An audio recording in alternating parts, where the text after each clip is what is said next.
Lai veiksmīgāk izstrādātu Nacionāli konservatīvās partijas programmu nākošajām pašvaldību vēlēšanām, Nacionālā apvienība Visu Latvijai, Tēvzemei un brīvībai LNNK uzsāka reģionālo vizīšu ciklu.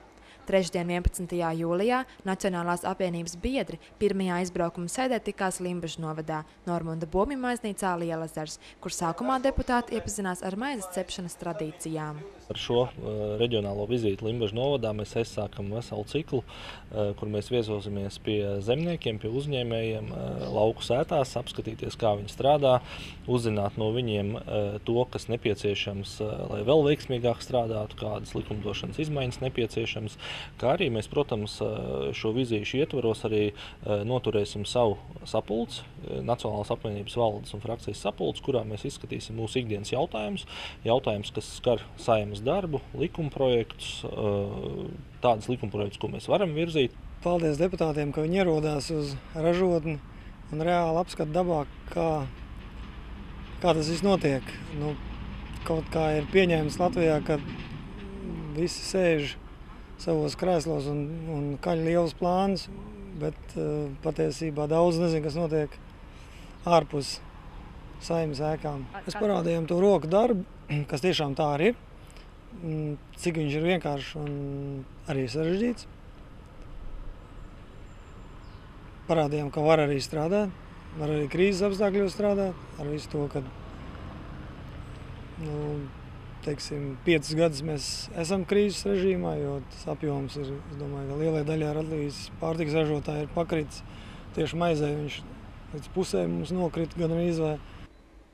Izbraukuma sēžu mērķis ir iepazīstināt Nacionālās apvienības biedrus ar reālo situāciju Latvijas reģionālajās ražotnēs, viesojoties parādīt un diskutēt par uzņēmuma nodokļu slogu, kā arī sēžu laikā apspriest dažādus likumprojektu grozījumus. Ir uzņēmēja darbības atbalsta jautājumi un ideja, kā stimulēt uzņēmēja darbību, un par to runās Romāns Naudiņš, viņš ir sagatavojis. Un varbūt līdzīgā veidā es prezentēšu tādu plašāku koncepciju zaļās ekonomikas likumu, kas ir viena no idejām, ar ko arī Nacionālā apvienība startēja Saeimas vēlēšanās, un mēs turpinām strādāt pie šīs koncepcijas. Un zaļā ekonomika nozīmē pirmkārt inovatīvu ekonomiku, otrkārt viņa ir sociāli iekļaujoša un vidē draudzīga. Tātad faktiski tas nav pamatkoncepts nav visierobežot, teiksim, uzņēmēja darbību un pāriet uz dārgām enerģijām. Gluži pretēji, tas ir veids, kādā veidā valsts var attīstīt savu ekonomiku un radīt darba vietas tieši reģionos. Un to es mēģināšu arī stāstīt uzņēmējiem, gan uz konkrētu piemēru pamatu, un noteikti tas arī dos papildus impulsu mums tālāk strādāt pie šīs koncepcijas. Pirmās izbraukuma sēras ietvaros Nacionālā apvienība apsprieda vairākus likumprojektu grozījumus, kā fiksēto nodokļu maksātāju likumprojektu izmaiņas, kā arī nodokļu izmaiņas mikro uzņēmumiem, kas atrodas ārpus Rīgas teritorijas.